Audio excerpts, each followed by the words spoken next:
तो स्वागत है तुम्हारा एक्सप्लेनिंग ब्रीदिंग सीरीज के एपिसोड 8 में। एंड आज की इस वाली वीडियो के अंदर मैं तुम्हें बताने वाला हूँ the breathing style of the fastest demon slayer Zenitsu की ठंड ब्रीदिंग। ठंड ब्रीदिंग का ओरिजिन सन ब्रीदिंग से हुआ है एंड अभी तक इसके 3 नोन यूजर रह चुके हैं, जो कि है हमारा ज़ेनित्सु, उसका grams the retire Hashira and Kaigaku the replaced upper moon 6। ठंड ब्रीदिंग को सबसे ज्यादा फास्टेस्ट ब्रीदिंग स्टाइल भी बोला जाता है, जो कि सन ब्रीदिंग से भी ज्यादा फास्ट है एंड ये एक ही ब्लो के अंदर अपने ओपोनेंट के भोसड़े ब्लास्ट कर देती है। ठंड ब्रीदिंग आगे जाके ओरिजिन देती है साउंड ब्रीदिंग को एंड दैट्स व्हाई ये जो दोनों ब्रीदिंग स्टाइल है ये इतने ज्यादा फास्ट है। काइगाकू और ज़ेनित्सु ये दोनों ही पहले जिगोरू के स्टूडेंट थे, लेकिन ज़ेनित्सु काफी ज्यादा वीक था एंड उसके बालों का कलर पहले येलो भी नहीं था। बट एक दिन उसके ऊपर बिजली गिर जाती है, जिसकी वजह से जो उसके बालों का कलर है वो भी येलो हो जाता है एंड जो उसके मसल्स है वो भी काफी ज्यादा स्ट्रॉन्ग एंड पावरफुल बन जाते हैं। लेकिन जहाँ ज़ेनित्सु एक डीमन स्लेयर बना, वहीं काइगाकू ने एक डीमन बनने का डिसीजन लिया, क्योंकि उसके हिसाब से जो ग्रैम्स था वो ज़ेनित्सु को ज्यादा प्यार करता था एंड इसको कम प्यार करता था एंड ऑल्सो बिकॉज क्योंकि इसको आगे जाके कोकोशिबू मिल गया था, तो उसके सामने तो ये कहाँ ही टिक पाता एंड अगर ये उससे लड़ता भी तो हमें आउटकम पता ही था। So that's how he ended up becoming a demon. लेकिन जो ये बात है ये ग्रैम्स को पता चल जाती है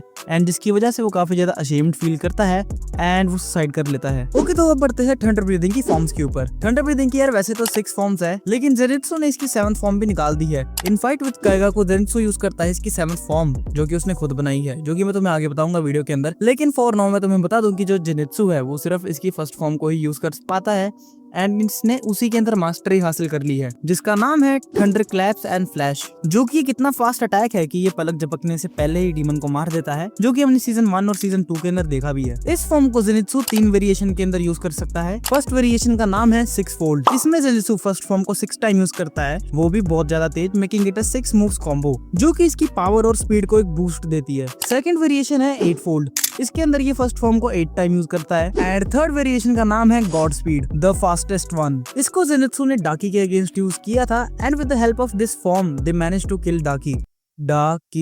कितना ब्रैम्पटन वाली हो? क्या जोक मारा भाई।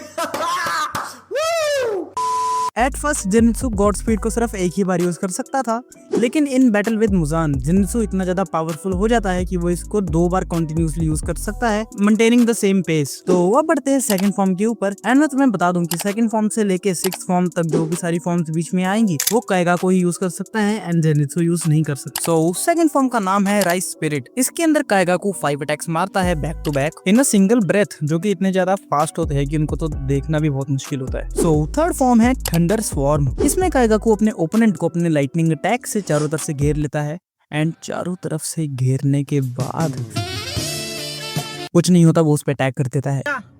आजा साले ठोकू तुझे, आजा। सो फोर्थ फॉर्म का नाम है डिस्टेंट थंडर। इसमें काइगाकू एक लाइटनिंग बॉल क्रिएट करता है, जो कि चारों तरफ से लाइटनिंग अटैक मार रही होती है। ये फॉर्म में काफी ज्यादा वाइड एरिया को कवर करती है, लेकिन इस फॉर्म का ज़ेनित्सु के ऊपर कोई भी असर हुआ ही नहीं था एंड इनफैक्ट वो तो ये भी कह रहा था कि कितना स्लो अटैक है यार, जो सुन के भाई काइगाकू की जल के चार हो गई थी भाई, जल के राख हो गई थी। सो 5th फॉर्म का नाम है हीट लाइटनिंग।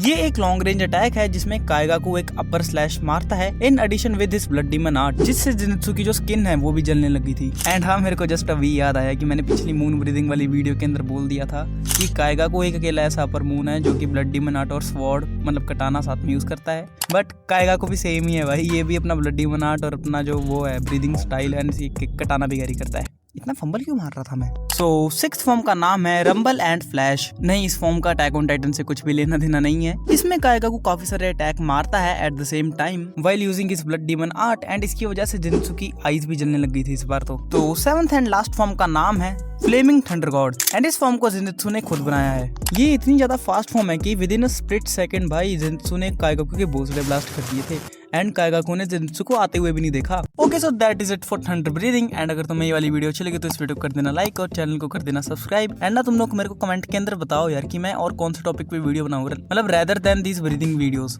कि कोई और की व्हाट इफ ये होता वो होता या फिर कुछ मिस्ट्रीज या फिर कुछ और, मतलब कुछ बढ़िया सा टॉपिक मेरे को बताओ यार, बाकी मैं भी देखूंगा।